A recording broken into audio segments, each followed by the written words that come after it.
Hello അസ്സലാമു അലൈക്കും.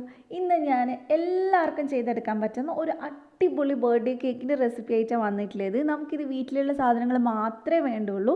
എന്നാൽ പോലും നമ്മൾ ബേക്കറിയിൽ നിന്ന് വാങ്ങിക്കുന്ന അതേ ടേസ്റ്റുള്ള ഒരു കേക്ക് നമുക്ക് ഉണ്ടാക്കിയെടുക്കാൻ പറ്റും.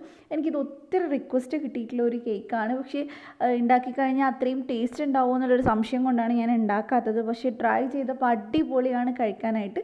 നമ്മൾ ബേക്കറിയിൽ നിന്ന് വാങ്ങിക്കുന്ന അതേ ഒരു കേക്ക് തന്നെയാണ്. ഇതിൽ നമുക്ക് വിപ്പിംഗ് ക്രീമോ അതുപോലെ തന്നെ കേക്ക് ഉണ്ടാക്കാനുള്ള ടൂൾസോ ടിന്നോ ഒന്നും ആവശ്യമില്ല. നമ്മളെല്ലാവരുടെ വീട്ടിലുള്ള കുറച്ച് സാധനങ്ങൾ മാത്രം വെച്ചിട്ടാണ് ഇത് ചെയ്തിട്ടുള്ളത്. അപ്പോൾ നമുക്കിതെങ്ങനെയാണ് ചെയ്തെടുക്കുന്നതെന്ന് നോക്കാം. അപ്പോൾ ആദ്യം തന്നെ നമുക്ക് കേക്ക് ബേക്ക് ചെയ്യാനുള്ള ഒരു പാത്രമാണ് വേണ്ടത്. അപ്പോൾ കേക്ക് ടിന്നിന് പകരം ഇതുപോലൊരു കുഴിയുള്ള ഒരു സ്റ്റീൽ പാത്രം എന്തെങ്കിലും ഉണ്ടെങ്കിൽ എടുത്താൽ മതി. അപ്പോൾ ഞാനൊരു പഴയ ഒരു പാത്രമാണ് കേട്ടോ എടുത്തിട്ടുള്ളത്. അപ്പോൾ എല്ലാവരുടെ വീട്ടിലും ഉണ്ടാവുന്നതായിരിക്കും. അപ്പോൾ ഇതിന് നമുക്കിതൊന്ന് നന്നായിട്ടൊന്ന് ഓയിൽ ബ്രഷ് ചെയ്ത് കൊടുക്കണം. അപ്പോൾ ജസ്റ്റ് ഒരു ഇത്തിരി ഒന്ന് ഓയിൽ ഒഴിച്ചിട്ട് എല്ലാവരുടെയും ഒന്ന് നന്നായിട്ട് തടവി കൊടുത്താൽ മതി. കൈവച്ച് തന്നെ ചെയ്താൽ മതി. പിന്നെ നമുക്ക് ഇതിനകത്ത് വേണ്ടത് ബട്ടർ പേപ്പറാണ്. ബട്ടർ പേപ്പർ എല്ലാവരുടെ വീട്ടിലും ഉണ്ടാവില്ല. പക്ഷേ വൈറ്റ് പേപ്പറിൽ നിന്ന് എങ്ങനെയാണ് ബട്ടർ പേപ്പർ ഉണ്ടാക്കുക എന്നുള്ള വീഡിയോ ഞാൻ ഇട്ടിട്ടുണ്ട്. ജസ്റ്റ് ഒരു മിനിറ്റത്തെ പണിയുള്ളൂ. അപ്പോൾ അതെൻ്റെ വീഡിയോ ഞാൻ ഡിസ്ക്രിപ്ഷനിൽ കൊടുക്കാം. അപ്പോൾ അതേ നമുക്ക് ബട്ടർ പേപ്പറിൻ്റെ മേലെ നന്നായിട്ടൊന്ന് എണ്ണ തടവി കൊടുക്കാം. എന്നിട്ട് ഇത് നമുക്ക് അങ്ങോട്ട് മാറ്റി വെക്കാം. ഇനി നമ്മളിത് ചെയ്യുന്നത് മിക്സിയിലാണ്. അപ്പോൾ മിക്സിക്കകത്തോട്ട് നമുക്ക് ഒരു സാധാരണ ചായ ഗ്ലാസ് എടുത്താൽ മതി. നമ്മൾ ചായ കുടിക്കുന്ന ഏതെങ്കിലും ഒരു ഗ്ലാസ്, അതിനകത്തോട്ട് ഒരു അര കപ്പ് പൊടിച്ച പഞ്ചസാര ചേർത്ത് കൊടുക്കുന്നുണ്ട്. അപ്പോൾ നിങ്ങൾ എടുക്കുന്ന പാത്രങ്ങളും കാര്യങ്ങളൊന്നും ഒട്ടും നനവില്ലാണ്ട് എടുക്കുക. ചെറിയൊരു നനവെങ്കിലും ഉണ്ടെങ്കിൽ കേക്ക് പൊങ്ങി കിട്ടൂല. പിന്നെ നമ്മൾ ഇതിനകത്തോട്ട് ഒരു അര കപ്പ് പാല് ചേർക്കുന്നുണ്ട്. അതുപോലെ തന്നെ എല്ലാം റൂം ടെമ്പറേച്ചറിലായിരിക്കണം, തണുത്തത് ചേർക്കരുത്. പിന്നെ ഒരു 1/4 കപ്പ് സൺഫ്ലവർ ഓയിൽ ചേർത്തിട്ടുണ്ട്. പിന്നെ ഇതിനകത്തോട്ട് 2 മുട്ട ചേർത്ത് കൊടുക്കുന്നുണ്ട്. മുട്ട ഇഷ്ടമില്ലാത്തവരാണെങ്കിൽ നിങ്ങൾക്ക് പകരം ഒരു അര കപ്പ് പുളിയില്ലാത്ത തൈര് ചേർത്ത് കൊടുക്കാം. ഇതിനകത്തോട്ട് ഞാൻ 1 ടീസ്പൂൺ വാനില എസൻസ് കൂടെ ചേർത്തിട്ടുണ്ട്. നിങ്ങൾക്ക് പകരം വേണമെങ്കിൽ പൈനാപ്പിൾ എസൻസ് ഒക്കെ ചേർത്ത് കൊടുക്കുക. ഞാൻ ഇവിടെ വാനില ഫ്ലേവറിലാണ് ചെയ്തിട്ടുള്ളത്. ഇനി 1 മിനിറ്റ് ഇത് നന്നായിട്ടൊന്ന് അടിച്ചെടുക്കാം. എന്നിട്ട് നമുക്കിതൊരു ബൗളിനകത്തോട്ട് മാറ്റാം. കുറേ നേരമൊന്നും വേണ്ട, പൊടിച്ച പഞ്ചസാരയല്ലേ, അപ്പോൾ കുറേ നേരമൊന്നും വേണ്ട ഇത് മിക്സ് ആവാൻ. ഇനി നമുക്കിതിലേക്ക് വേണ്ടത് 1 ഗ്ലാസ് മൈദയാണ്. അത് കുത്തി നിറച്ചെടുക്കരുത്. സ്പൂണിൽ കോരിയിട്ട് 1 ഗ്ലാസ് നിറയെ എടുത്താൽ മതി. എന്നിട്ട് നമുക്കിതൊരു അരിപ്പയ്ക്കകത്തോട്ട് ചേർത്ത് കൊടുക്കാം. പിന്നെ നമ്മൾ ഇതിനകത്തോട്ട് ചേർക്കുന്നത് ബേക്കിംഗ് പൗഡറാണ്. അതൊരു 3/4 ടീസ്പൂൺ ചേർത്ത് കൊടുക്കുന്നുണ്ട്. സാധാരണ ഒരു ചെറിയ സ്പൂൺ എടുത്താൽ മതി, 1 ടീസ്പൂണ്. പിന്നെ ഒരു 1/4 ടീസ്പൂൺ ബേക്കിംഗ് സോഡ ചേർത്തിട്ടുണ്ട്, അപ്പക്കാരം. എന്നിട്ട് നമുക്കിത് നന്നായിട്ടൊന്ന് അരിച്ചിട്ട് കൊടുക്കാം. ഇങ്ങനെ ചെയ്യുവാണെങ്കിൽ കേക്ക് നന്നായിട്ട് പൊങ്ങി കിട്ടും. കാരണം എല്ലാം കൂടി നന്നായിട്ട് മിക്സായി കിട്ടും. പിന്നെ നമ്മൾ ഇതിൽ ഒരു നുള്ളു ഉപ്പും കൂടി ചേർത്തിട്ട് ഇത് നല്ലോണം ഒന്ന് മിക്സ് ചെയ്തെടുക്കുക. മിക്സ് ചെയ്യുമ്പോൾ ശ്രദ്ധിക്കുക, ഓവർ മിക്സ് ആയി കഴിഞ്ഞാലും കേക്ക് പൊങ്ങി കിട്ടില്ല. അപ്പോൾ സൂക്ഷിച്ചിട്ട് ഒരുപാട് ഇളക്കാതെ മിക്സ് ചെയ്തെടുക്കാൻ നോക്കുക. ഇതുപോലത്തെ സ്പാച്ചുല വേണമെന്നില്ല. നിങ്ങളുടെ കയ്യിൽ വിസ്കോ ഫോർക്കോ എന്തെങ്കിലും ഉണ്ടെങ്കിൽ അത് വെച്ച് ചെയ്താൽ മതി. അപ്പോൾ പെട്ടെന്ന് മിക്സായി കിട്ടാനായിട്ട് ഞാൻ ഇവിടെ ഒരു വിസ്ക് വെച്ചിട്ട് ചെയ്യുന്നുണ്ട്.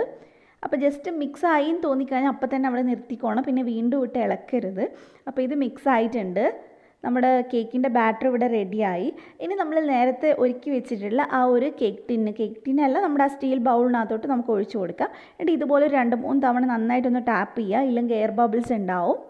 അപ്പോൾ ഇനി നമുക്കിത് വേവിച്ച് തുടങ്ങാം. ഞാനിവിടെ ഒരു ഇഡ്ഡലി ചെമ്പാണ് കേട്ടോ എടുത്തിട്ടുള്ളത്. കാണുമ്പോൾ നല്ല കോമഡിയാണ്. ഇത് ഞാൻ സ്ഥിരമായിട്ട് ബേക്ക് ചെയ്യുന്ന ഒരു പാത്രം, അതുകൊണ്ട് തന്നെ മൊത്തം കരിഞ്ഞിരിക്കുന്ന ഒരു പാത്രമാണ്. അപ്പോൾ നിങ്ങൾ പഴയ ഏതെങ്കിലും ഒരു ചെമ്പോ എന്തെങ്കിലും ഒരു കുക്കറോ എന്തെങ്കിലും എടുത്താൽ മതി.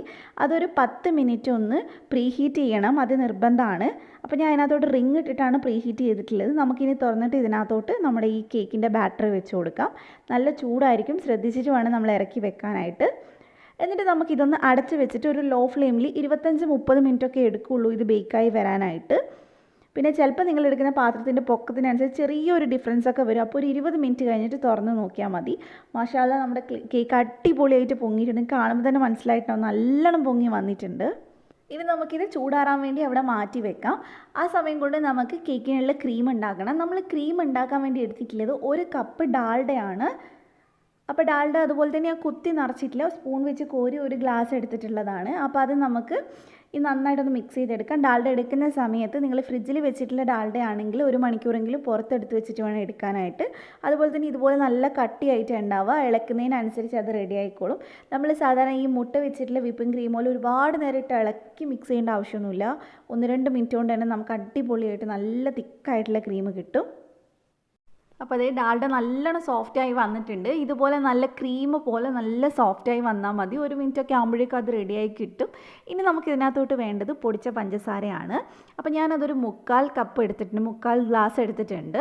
അത് നമുക്കൊന്ന് അരിച്ച് ചേർക്കാം, അല്ലെങ്കിൽ ഈ ക്രീമിനകത്ത് തരിതരിപ്പുണ്ടാവും. അപ്പോൾ നന്നായിട്ട് നമുക്കൊന്ന് അരിച്ച് ചേർക്കാം.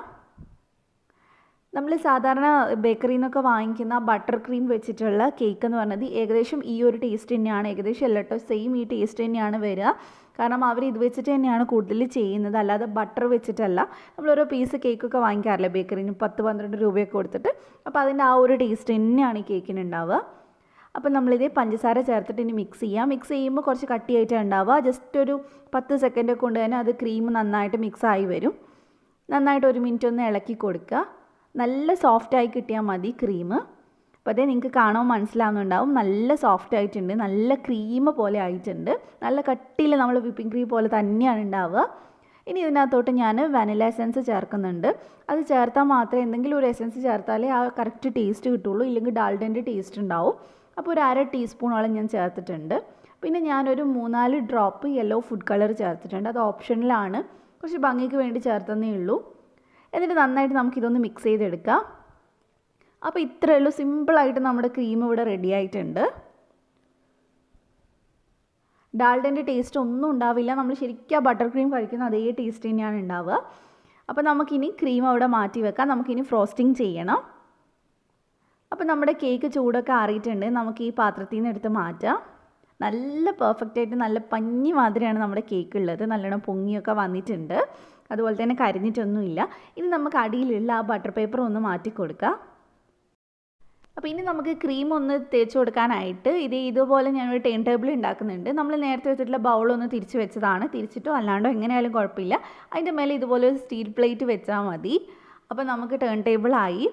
അപ്പോൾ ഇനി നമുക്ക് ഇതിൻ്റെ മേൾഭാഗം ഒന്ന് കട്ട് ചെയ്തെടുക്കാം. നല്ലോണം പൊങ്ങിയതുകൊണ്ട് തന്നെ ഒന്ന് ലെവലായി കിട്ടാൻ വേണ്ടി മേൾഭാഗം ഒന്ന് കത്തി വെച്ചിട്ട് ഒന്ന് കട്ട് ചെയ്ത് കൊടുക്കുക. അപ്പോൾ അതേ നമ്മളിത് കട്ട് ചെയ്തെടുത്തിട്ടുണ്ട്. മേൾഭാഗം നമുക്കെടുത്ത് കഴിക്കാവുന്നതാണ്. അപ്പോൾ അത് ഇത്രയേ ഉള്ളൂ കേട്ടോ, നല്ല സോഫ്റ്റാണ് കേക്ക് ഇരിക്കണത്. അപ്പോൾ ഞാൻ കട്ട് ചെയ്ത് കാണിക്കാം. ഇത് ഈ ഒരു പരുവത്തിലാണ്, നല്ല പഞ്ഞി മാതിരിയാണ് കേക്ക് ഉള്ളത്. ഇനി നമുക്ക് ഈ കേക്ക് ഒന്ന് 2 ലെയറാക്കി എടുക്കാം. നിങ്ങൾക്ക് 2-3 ലെയറാക്കി എടുക്കാം, കുഴപ്പമില്ല. ഞാൻ ഇവിടെ 2 ലെയറാണ് എടുക്കുന്നത്, കാരണം നമ്മൾ ഉണ്ടാക്കിയ ക്രീം 2 ലെയറിന് കറക്റ്റാണ്. അപ്പോൾ അതേ ഇതേപോലെയാണ് ഉണ്ടാവുക. ഇനി നമുക്കിതിലേക്ക് ഷുഗർ സിറപ്പ് ഒഴിച്ചു കൊടുക്കാം. ഷുഗർ സിറപ്പ് ഉണ്ടാക്കുന്ന എല്ലാവർക്കും അറിയാമെന്ന് വിചാരിക്കുന്നു. ഒരു 1/4 കപ്പ് പഞ്ചസാര എടുക്കുക, അതിനകത്തോട്ട് ഒരു 1/4 കപ്പിൻ്റെ 1/2 കപ്പിൻ്റെ ഇടയിൽ വെള്ളം എടുത്തിട്ട് ഒന്ന് ചൂടാക്കി നന്നായിട്ട് ഉരുക്കിയെടുക്കുക. എന്നിട്ട് പിന്നെ അത് ചൂടാറിയതിന് ശേഷം കുറച്ച് നേരം ഒന്ന് തണുക്കാൻ വെക്കുക, കാരണം ചൂടോടെ കേക്കിൽ മിക്സ് ചെയ്യാൻ പാടില്ല. തണുത്തതിന് ശേഷം ഒന്ന് കേക്കിനകത്തോട്ട് ഇതുപോലെ ചേർത്ത് കൊടുത്താൽ മതി. ഷുഗർ സിറപ്പ് നല്ലോണം ഒഴിക്കുമ്പോഴാണ് നമ്മുടെ കേക്ക് നല്ല സോഫ്റ്റായിട്ട് വരുന്നത്. അപ്പോൾ നല്ലപോലെ ഷുഗർ സിറപ്പ് ഒഴിച്ചു കൊടുക്കാൻ നോക്കുക. ഇനി നമുക്ക് ഇതിൻ്റെ മുകളിലായിട്ട് ക്രീം വെച്ച് കൊടുക്കാം. ക്രീം നമ്മൾ സ്പ്രെഡ് ചെയ്യാനായിട്ട് സാധാരണ ഒരു കത്തിയാണ് കേട്ടോ എടുത്തിട്ടുള്ളത്. വീട്ടിലെല്ലാവരുടെ വീട്ടിലുള്ള സാധാരണ ഒരു കത്തിയാണ്. ആ കത്തി വെച്ചിട്ട് നമ്മൾ ഇതേപോലെ ഒന്ന് ചെയ്ത് കൊടുത്താൽ മതി. കത്തി ഇടയ്ക്കിടയ്ക്ക് ഒന്ന് ഒരു തുണിയിലൊന്ന് തുടച്ച് കൊടുക്കുവാണെങ്കിൽ നമുക്ക് കറക്റ്റായിട്ട് ക്രീം നന്നായിട്ട് സെറ്റാക്കി എടുക്കാൻ പറ്റും. പിന്നെ ഞാനിവിടെ കുറച്ച് ക്രീം ഫസ്റ്റ് ലെയറിൽ എടുത്തിട്ടുള്ളൂ, എത്തൂലാന്ന് വിചാരിച്ചിട്ടാണ്. പക്ഷേ കുറച്ച് അധികം എടുത്തോളൂ, കാരണം ക്രീം എന്തായാലും ബാക്കി ഉണ്ടാവും, നമുക്ക് ആവശ്യത്തിന് ക്രീം ഉണ്ട്. അപ്പോൾ ഇനി നമ്മൾ ക്രീം വെച്ചതിന് ശേഷം അതിൻ്റെ മുകളിലായിട്ട് അടുത്ത ലെയർ വെച്ച് കൊടുക്കുക. എന്നിട്ട് നന്നായിട്ടൊന്ന് പ്രസ്സാക്കി കൊടുക്കുക. ഇനി ഇതിൻ്റെ മുകൾക്ക് നമുക്ക് ബാക്കി ഷുഗർ സിറപ്പ് കൂടെ ഒഴിച്ചു കൊടുക്കാം. ഈ ഷുഗർ സിറപ്പൊക്കെ മുമ്പത്തെ വീഡിയോയിൽ ഞാൻ ഒരുപാട് കാണിച്ചിട്ടുണ്ട് കേട്ടോ, അതുകൊണ്ടാണ് ഞാൻ കാണിക്കാത്തത്. കാരണം ഞാൻ കേക്കിൻ്റെ വീഡിയോസ് ഒരുപാട് ഇട്ടിട്ടുണ്ട് മുൻപ്, നല്ല അടിപൊളി കേക്കുകൾ. അപ്പോൾ അത് കാണാത്തവരെ ഒന്ന് എടുത്ത് കാണാം, പ്ലേലിസ്റ്റിൽ നോക്കിക്കഴിഞ്ഞാൽ നിങ്ങൾക്ക് മനസ്സിലാവും. കേക്ക്സിൻ്റെ റെസിപ്പീസ് ഒരുപാടുണ്ട്. അപ്പോൾ ഷുഗർ സിറപ്പ് നന്നായിട്ട് ഒഴിച്ചതിന് ശേഷം നമുക്ക് വീണ്ടും ബാക്കിയുള്ള ക്രീം വെച്ചിട്ട് ഇതൊന്ന് ഫ്രോസ്റ്റ് ചെയ്തെടുക്കുക. മൊത്തമായിട്ടൊന്ന് നമുക്ക് കവർ ചെയ്തെടുക്കുക. ഇത് നമ്മൾ കത്തി വെച്ചിട്ട് ജസ്റ്റ് ഇതേപോലെ ചെയ്ത് കൊടുത്താൽ മതി.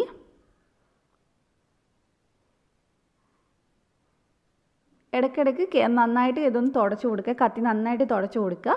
അതുപോലെ തന്നെ സൈഡിലൊക്കെ ആയിട്ട് നമുക്ക് ഇതേപോലെ ഒന്ന് വെച്ച് കൊടുത്താൽ മതി.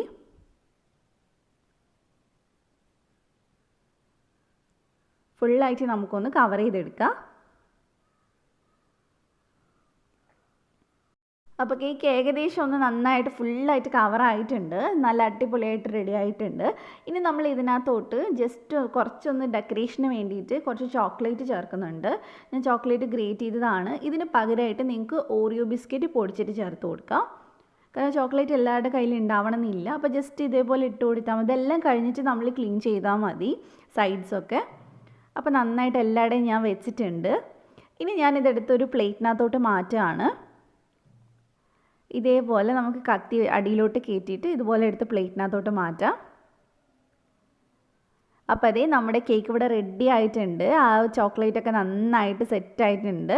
ഇനി നമുക്ക് ഇതിൻ്റെ മുകളിലായിട്ട് എന്തെങ്കിലും ഡെക്കറേഷൻസ് ചെയ്യാം. നിങ്ങൾക്ക് വേണമെങ്കിൽ ഈ ക്രീം തന്നെ ഒരു പൈപ്പിംഗ് ബാഗിനകത്താക്കിയിട്ട് ഇതിൻ്റെ മുകളിലേക്ക് ഫ്ലവർ പോലെ ചെയ്ത് കൊടുക്കാം. ഞാൻ പകരം കുറച്ച് ചെറീസ് വെച്ചിട്ടാണ് ഡെക്കറേറ്റ് ചെയ്യുന്നത്. അതൊക്കെ നിങ്ങളുടെ ഇഷ്ടത്തിനനുസരിച്ച് ചെയ്യാം. പിന്നെ ഞാൻ കുറച്ച് സിൽവർ ബോൾസും കൂടെ വെക്കുന്നുണ്ട്. അപ്പോൾ ഇത്രയേ ഉള്ളൂ. ഇനി നമ്മൾ ഈ കേക്ക് ഒരു അരമണിക്കൂർ അല്ലെങ്കിൽ 1 മണിക്കൂർ ഒന്ന് ഫ്രിഡ്ജിൽ വെച്ചതിന് ശേഷം വേണം കട്ട് ചെയ്യാനായിട്ട്. അതുപോലെ തന്നെ നമ്മൾ വിപ്പിംഗ് ക്രീം വെക്കുന്ന പോലെ ഒരുപാട് നേരം കേക്ക് ഫ്രിഡ്ജിൽ വെക്കാനും പാടില്ല. കാരണം ഇത് കുറച്ച് കട്ടിയായി തുടങ്ങും കുറച്ച് കഴിയുമ്പോൾ. അപ്പോൾ നിങ്ങൾ ഫ്രിഡ്ജിൽ കുറേ നേരം വെക്കുന്നുണ്ടെങ്കിൽ പുറത്തെടുത്ത് വെച്ച് ഒരു അരമണിക്കൂർ കഴിഞ്ഞിട്ട് അല്ലെങ്കിൽ ഒരു 10-15 മിനിറ്റ് എങ്കിലും കഴിഞ്ഞിട്ടൊന്ന് കട്ട് ചെയ്താൽ മതി. അപ്പോൾ അത് നമ്മൾ മൊത്തം ഫ്രിഡ്ജിലൊക്കെ വെച്ച് ഒന്ന് എടുത്തിട്ടുണ്ട്. ഇനി നമുക്കിതൊന്ന് കട്ട് ചെയ്ത് നോക്കാം. കട്ട് ചെയ്യുമ്പോൾ തന്നെ നിങ്ങൾക്ക് മനസ്സിലാവുന്നുണ്ടാവും നല്ല സോഫ്റ്റ് ആയിട്ടാണ് ഉള്ളത്. അപ്പോൾ അതേ നമുക്ക് കട്ട് ചെയ്ത് കഴിഞ്ഞിട്ടുണ്ട്. അപ്പോൾ അതേ ഇതാണ് നമ്മുടെ കേക്ക്. അടിപൊളിയായിട്ട് റെഡി ആയിട്ടുണ്ട്. ഒരു ബർത്ത്ഡേ ഒക്കെ വരുന്ന സമയത്ത് ഇനി ആർക്ക് വേണമെങ്കിലും എളുപ്പത്തിൽ ഉണ്ടാക്കിയെടുക്കാൻ പറ്റുന്ന ഒരു കേക്കാണ്. അപ്പോൾ എല്ലാവരും ഇത് ട്രൈ ചെയ്യുമെന്ന് വിചാരിക്കുന്നു. നമുക്കിത് കട്ട് ചെയ്യുമ്പോൾ തന്നെ മനസ്സിലാവും നല്ല സോഫ്റ്റ് ആയിട്ടാണ് ഉള്ളത്. ക്രീം കുറച്ച് ബാക്കി ഉണ്ടായിരുന്നു കേട്ടോ. അപ്പോൾ നിങ്ങൾക്ക് നടുക്ക് വെക്കുന്ന സമയത്ത് ഇച്ചിരിയും കൂടെ വെക്കാം. അപ്പോൾ എല്ലാവർക്കും ഈ റെസിപ്പി ഇഷ്ടമായിട്ടുണ്ടാകുമെന്ന് വിചാരിക്കുന്നു. കാരണം എനിക്ക് ഒത്തിരി റിക്വസ്റ്റ് കിട്ടിയിട്ടുള്ള ഒരു വീഡിയോ ആണ് വീട്ടിലുള്ള സാധനങ്ങൾ മാത്രം വെച്ചിട്ട് ഒരു കേക്ക് ഉണ്ടാക്കുക എന്നുള്ളത്. അപ്പോൾ എല്ലാവരും ട്രൈ ചെയ്യുക. പെട്ടെന്ന് തന്നെ ഫീഡ്ബാക്ക് പറയുക. അപ്പോൾ നിങ്ങൾക്ക് ഈ വീഡിയോ ഇഷ്ടമായിട്ടുണ്ടെങ്കിൽ ഒന്ന് ലൈക്ക് ചെയ്യുക, ഷെയർ ചെയ്യുക. അതുപോലെ തന്നെ ആദ്യമായിട്ട് കാണുന്നവരുണ്ടെങ്കിൽ ചാനൽ ഒന്ന് സബ്സ്ക്രൈബ് ചെയ്യുക. എന്നിട്ട് തൊട്ടടുത്തുള്ള ബെല്ല് ക്ലിക്ക് ചെയ്തിട്ട് ഓളും കൂടെ ക്ലിക്ക് ചെയ്യുക. എന്നാൽ മാത്രമേ ഞാൻ വീഡിയോസ് വരുമ്പോൾ നോട്ടിഫിക്കേഷൻ വരുള്ളൂ. അപ്പോൾ മറ്റൊരു അടിപൊളി വീഡിയോ ആയിട്ട് നാളെ 3 മണിക്ക് ഇൻഷാ അല്ലാഹ് നമുക്ക് വീണ്ടും കാണാം. Thank you for watching.